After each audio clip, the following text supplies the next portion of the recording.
see how Stefan and Tinks want to play this one. Because that's not the Dark Harvest for the Gragas, that's the Electrocute from the Gragas. So that's the Gragas that wants to punch your face from the start. I love it when junglers want to punch your face from the start. It's the best kind of jungler. Hard agree on this point. Hard agree on this one. Especially Damage. considering you are looking at Lee Sin on the other side, so the Gragas, even going Glass Cannon full AP, will still be more useful than the kick bot Lee Sin later in the game.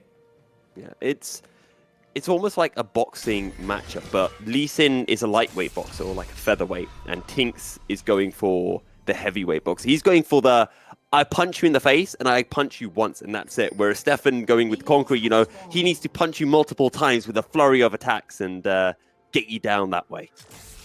Well, that's the Lee Sin style, so automatically it's fine. We will see if that's gameplay related fine as well. The Jinx on bot side with the cold start, so just want to take the lane on the light side.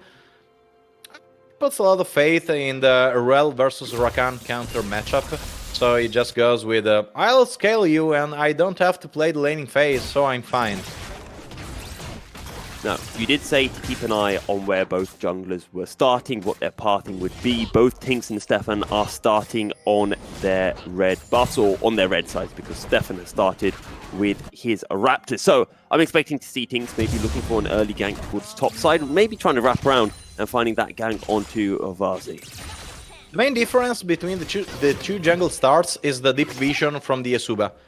eSuba knows that Stefan is not on the bot side, but Outplayed doesn't know that Tinks is now on the bot side. So it could be fairly hard for Outplayed to play around the shadowing of the enemy jungler, while for Tinks it's easy to prevent the Lee Sin ganks right now. So we will see if Tinks decide to follow up the Lee Sin on the setup for the lane, or decide to power farm his way into the first item. Just seeing Vazi throwing out a shock blast. But actually, so far, Orianna coming out on top in the trade, utilizing just how broken sometimes Orianna can be early on, just having those empowered autos with the clockwork wind-up.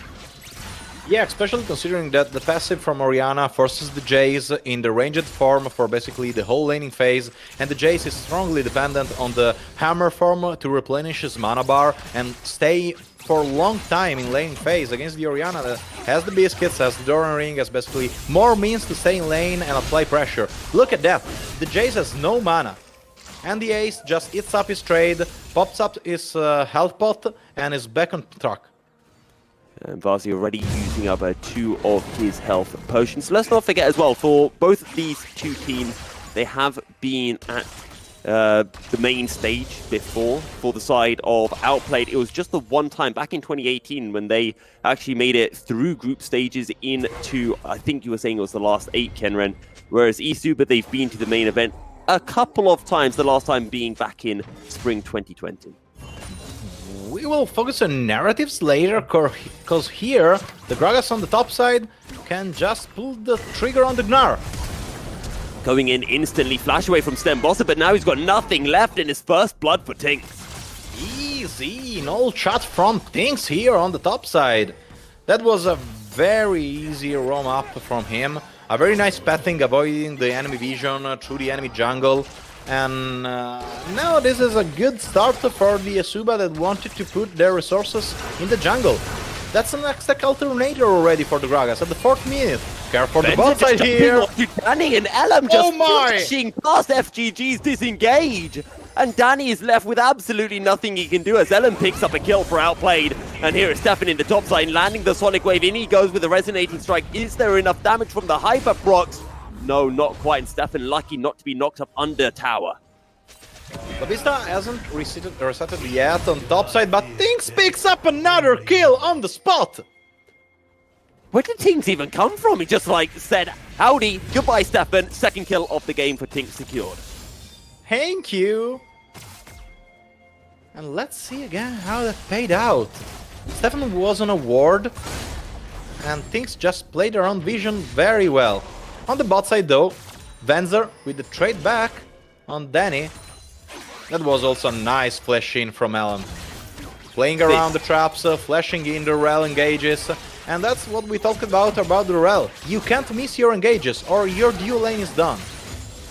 And Danny had Flash available, decided against using it, just used the Ghost, but not enough movement speed to get away from Elm, because guess what? Elm also had a Ghost. And again, now they're trying to set up the top side, but now there's a lot of vision from the Outplayed side. Stan is freezing the wave, and it's a cannon wave. It will bounce back. It's not a wave that you can freeze there, but it's gaining a lot of time and space to farm up his call. After that first death, Gnar decided to play slowly and stay near the laning phase, which is something I hard agree on, considering that you want to play the team fights with Gnar. You don't want that kind of lane dominance against Sion, because Sion at a certain point will just keep clearing the waves, and if you don't have a side lane strong setup with the Hull Breaker, with the Trinity Force, with the Witsand, you can't just compete on the side lane alone, and you want to team fight with the Gnar. Absolutely. Currently though, small goal lead for the side of eSuba, and I'm looking forward to things. 2-0 on the Gragas, has the Hextech Alternator as well, and this Gragas is already going to start to hurt when he punches, and we already talked that Tinks is going for this build that wants to punch in, punch hard. Considering how things is rotating to the map, he wants to punch the top lane again? That's a lot of pressure on that side of the map, and I agree on how the pressure want to be utilized from eSuba. You are just using the Gnar as a piñata. You want to punch him and have the candies rain down on your Gragas. You want the Gragas to be full resources ahead.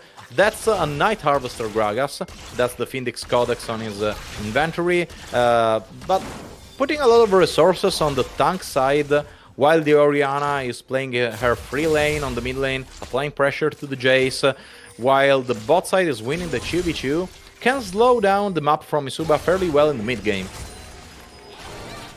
Got vision starting to be set up around the Drake. Chemtech Drake is the first one on the Rift, and we spoke about in our first game between Partisan and Entropic that Infernal Drake is very nice to get as an individual Drake. The same can be said as well for Chemtech, especially for the likes of Wazi on this Jace. There are a lot of non-cleansable, non-tenacity afflicted CCs on the side of Outplayed, but yeah, I think it anyways works out for the team fight phase. That's something eSuba are putting a lot of resources on. Stefan now on the Herald, things on the mid lane. He has his ultimate up, so the Ace have to respect that. And thankfully for the house, there just has enough space that Tinks decides, maybe I don't want to use my ultimate just yet, maybe I don't want to flash body slam, but FGG making its way up to the top side, drops a ward, that will spot out Stefan, and eSuba now starting on the Rift Herald that Outplay definitely want to be contested. The Rakan and the Zeri are on the mid lane. They can play around the rotation for the dual lane. Danny is there as well, but that's a Jinx that has not farmed a lot from the laning phase. Also, is still stacking the Call, so it's not this kind of setup you want to play around. Good dodge by Benzer, playing around the Herald. The Herald has resetted, so a lot of time is gone from Stefan and Stan. Here I have the ultimate from Bobista. Can't quite find the angle. Benzer chunked down and in goes FGG. Oh goes Benzer. Vazi picks up the kill. FGG has to be careful. He's running a little bit low. And Elam is just firing out autos after autos with the burst fire. And maybe there's still a chance for Outplay to win this fight, even though it's practically a 3v5. But Elam has been chunked down now by the empowered Shock Blast. And Babista and the rest of eSuba push forward. They secure the Rift Herald. And they pick themselves up a kill as well. Huge pick from them.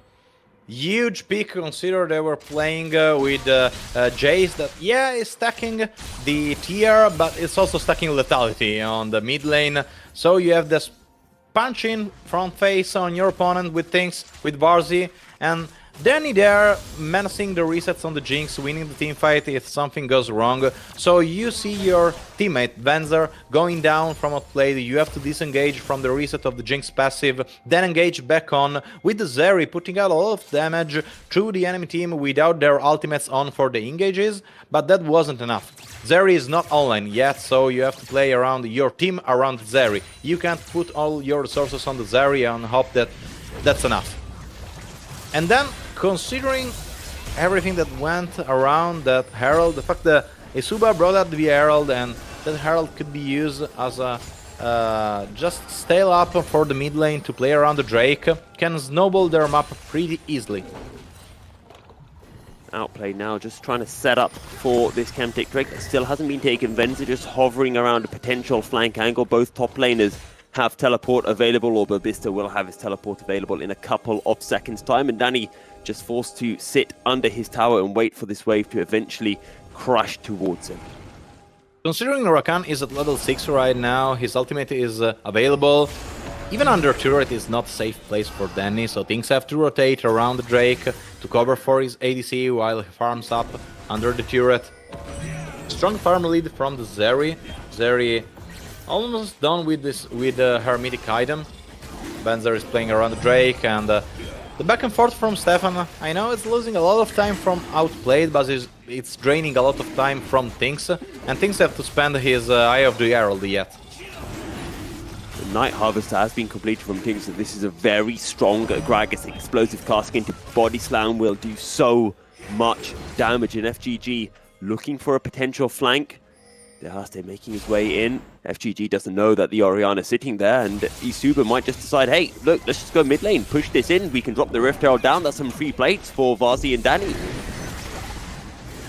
This is something that Outplayed are not even playing around. Vanzer is risking his life in the river against Things and FGG, and they have to back up on Elam with a wave crushed under the enemy turret, so a lot of resources lost by the Jinx. But that's not something you are happy to play around if you look at the scoreboard and if you see that 1.8 gold lead, 1.8k gold lead for eSuba. That's a 4-1 that's weighing a lot on the monetary resources from the Outplayed team.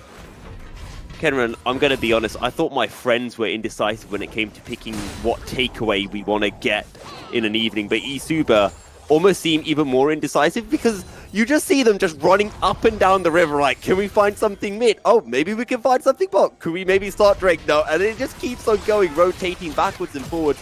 But at the moment, eSuba find themselves with a 2,000 goal lead, and that first Drake of the game still on the cards. A lot of trying for duo proxies, but here we have the all-in from Stan, just trying to push away from the turret Bobista, but that's a Sion. That's Q from the Sion, that's a dead wave, that's a dead push from the Gnar. And yeah, right now eSuba are fairly confused in how to play their duo procs with the Rel and the Gragas. They're trying to capitalize on the 3-0 Gragas and his Night Harvester before the mythic item comes online for the Lee Sin. But if we consider the gold lead from them, if we consider how their lane are scaling up for their mythic items, I think it's fair to assume that the eSuba are happy to gain time right now and not force anything up. You have the Eclipse now for the Jace, and you are waiting for the Kraken Slayer from the Jinx, and then you can play your team fight. You can play around the objective as we said during the draft. This is the game plan from eSuba. And that 2k goal lead they've got some time, just can play patiently, wait for those items. Eclipse now completed for Vazi, and eSuba saying, hey, we found a little angle, let's start on the Drake. Venza and Dehas just sitting around nearby, but I don't think they're going to be able to contest this.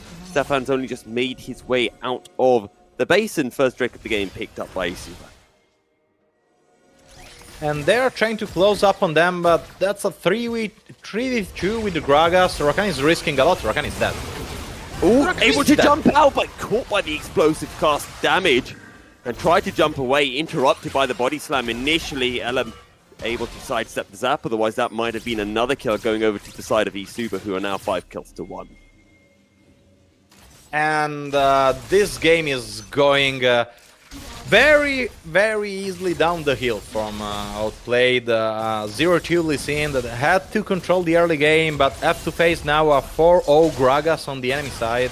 This is why I was so surprised to see the Gragas not banned for 2 games in a row. That pick is so strong right now. You just first pick on the blue side the Gragas and put a lot of pressure on the enemy draft because it's a quadri-flexible pick for the blue side draft. You can put even the support on the top side, on the mid lane, wherever you want. And then you have to face the early pressure from a Gragas that has an item to have an early pressure. You won't build an Eclipse on Lee Sin just to face the early pressure from the Night Harvester. because then you will have a deadly scene in every team fight. But then you will have a Gragas with more early game pressure than Lecin, and with the AP build, the possibility to outscale the Lecin as well. Unfortunately for Outplayed, their lane pressure to jungle dominance plan hasn't paid out very well for them so far, and it's not going to do it in the later stage of the game. They have to rotate the dual lane and playing around the huge wombo combo around the Orianna. But if you want to capitalize on the Orianna have to have her items up online. And that's a Lion the Orianna, still not on his mythic items at 16 minutes in the game. Nice flash from Danny. Danny doesn't get caught by the Sonic Wave, flashes out of Venza's engage, able to survive, but has to be careful as Outplay just trying to zone Danny away from this wave of CS. This time is hit by the Sonic Wave. I thought Stefan was going to go for the insect play, but decides against it. Yeah, kind of weird if we consider that we just underlined how Stefan has to force plays around the map in the early game, but that's turret on the bot side, and that's the first turret of the game for Outplayed, who decided to switch from micro to macro and decide to play around objectives, and this is something that can pay out if you're giving your resources to the bot lane, but that's a headbutt from the Herald on the inner turret in the mid lane. That hurts. Nice shockwave from Dehath just to remove the entire wave. That's a lot of damage. Explosive cast. Oh god! He can't do anything. That was just disgusting. That's one of those plays that just brings up the hashtag counter plays in all chat at the end of the gray screen, and you know you can't do anything about that. Very nice combo, very nice coordination from eSuba. That's a dead Orianna, that's a rotating things on the top side, that's a dead Gnar! Tinks is having the time of his life on this Gragas right now. He is literally oppressing all of the members on the side of Outplay. He just can't... He didn't even charge up that Q, and Venza lost about a third of his health bar. That's the power from the Night Harvester. Magic Pan boots Gragas in the stage of the game. 5-0 on the pick, and now moving on for the Shadow Flame. That's not even a Gragas for the teamfight, that's an assassin. 7.1k is 2k gold ahead of Stefan right now, and I was about to start bringing up Kinrin the fact that, okay, you know, Outplay, they're a couple of k gold down, but, you know, the Orianna has a CS lead, LM has a CS lead, things aren't looking too bad, but I think I might want to go back on what I was going to say. Well, if what we just saw on the top side can be replicated on the bot side from Tinks, and you can shut down so easily the Zeri, this brings us back to the scaling definition we were talking about in game 1, but we will talk about that later. Engage coming through onto Babista, 4-on-1, they're going to get the charm. Flash away though from Babista, still has the ult available, and while all of this is going on, in the bottom lane, Vazi able to get the bot lane out of tower, and they're going to continue pushing forward, and this inner tower should be absolutely nothing for Danny to pick up. This is a desperation maneuver for Outplayed. They are playing for these picks around the map while losing all the rest of the map on the bot side, on the mid lane. Now eSuba can rotate through Drake and go for double neutral Drake to solve fairly easily, considering all the pressure they just got on the mid lane and on the bot lane. This is an attempt to kill the Scion that costed Outplayed half the map. Don't forget, this game is a revenge match for what happened in the play-in stage last time, where these two teams were in the same group. They went 1-1 in the group stage, and then eSuba were able to beat Outplayed in a tiebreaker. They then went on to lose in the qualifying game. I believe it was against Vitality B, but I could be mistaken there. And right now, eSuba are the ones looking to emulate what they were able to do last year. And the Tinks effect on the map are bringing us to talk about the jungle from eSuba a lot, but we are forgetting something. That Jace is going for his third item, he's close to a Serilda, and we are 20 minutes into the game. That Jace is snowballed as hell. That is actually disgusting. Why would you mention that? I wanted to go in ignorance of just how disgusting this Jace was right now. I guess lethality items do be cheap sometimes. As oh my, Stefan, Look at that! Look at that damage! that was just a Gragas, 2 spells off the Gragas, and Empowered Shock Blast. I don't think there's an angle anymore to play around the enemy jungle for Outplayed. They will just have to pull out a miracle from a team fight around the Zeri. The Zeri is the only champion with enough resources to pull this off right now. Hallam is close enough to resources, but there's only one item on that Zeri right now is the unfortunate thing for Outplay. Let's call it a Runan maybe on this reset from the Zeri, but that's still not enough. Not even remotely.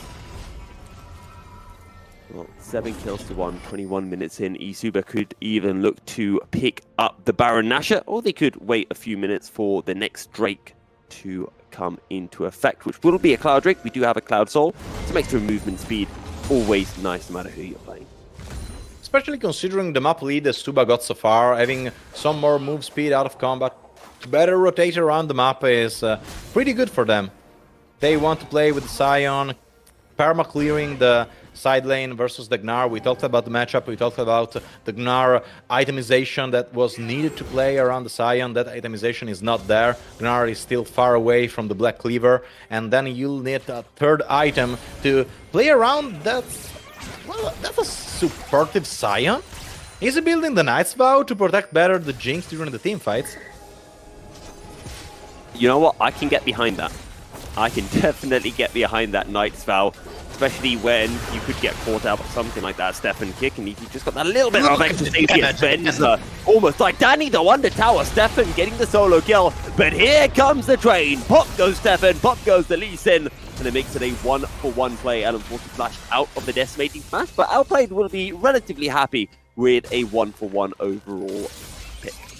And I know that's a dead jungler and that's a Baron Nashor, but if you kill the Jinx, you kill the DPS from the enemy team, so they can't melt through the Baron Nashor, and the Menace is gone for the side of the map. Stan playing in the side lane versus Bobista and his Sion, perma-clearing the waves, also very good some Firebuy here. Now he's resetting and we will have our answer.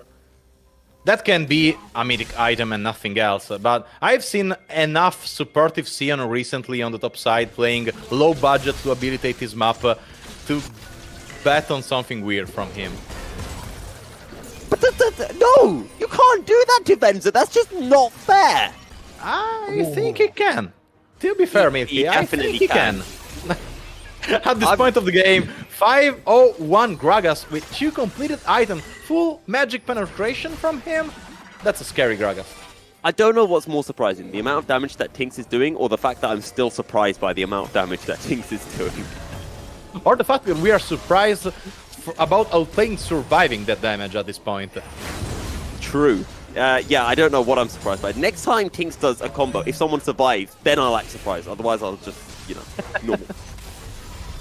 In the end, it's not a supportive Sion. That's the ABC of the split push tank from him. That's the Gauntlet. That's the Sunfire. Now he's moving for more HP. That's already basically 4,000 HP Sion at 23 minutes into the game.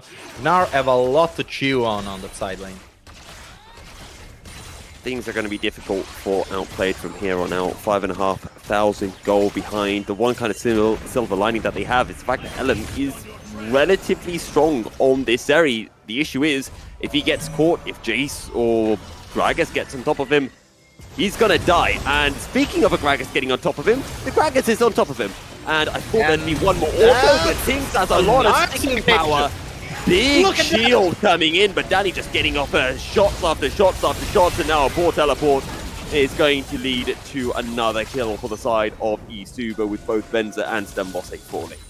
And there was one lane that were giving us hope about the Outplayed lineup, and was the bot lane, and that's the double for the Jinx. So even that window is now closed. Danny's online, double kill, Baron Nashor. That's the shockwave from the ace, but that's Neo! That's a very deadly scene. Holy moly! Well, that's what happens when Tinks and Vazi are on zoning duty. It's not zoning duty anymore, it's just murdering duty. 2 more kills for the side of eSuba, Baron Nashor as well, 12 kills to 2, and eSuba are very, very happy with the game state right now. Well, I don't think there's even a game state to talk about at this point. It's just the eSuba playground being displayed in our faces. Very good engage from FGG here.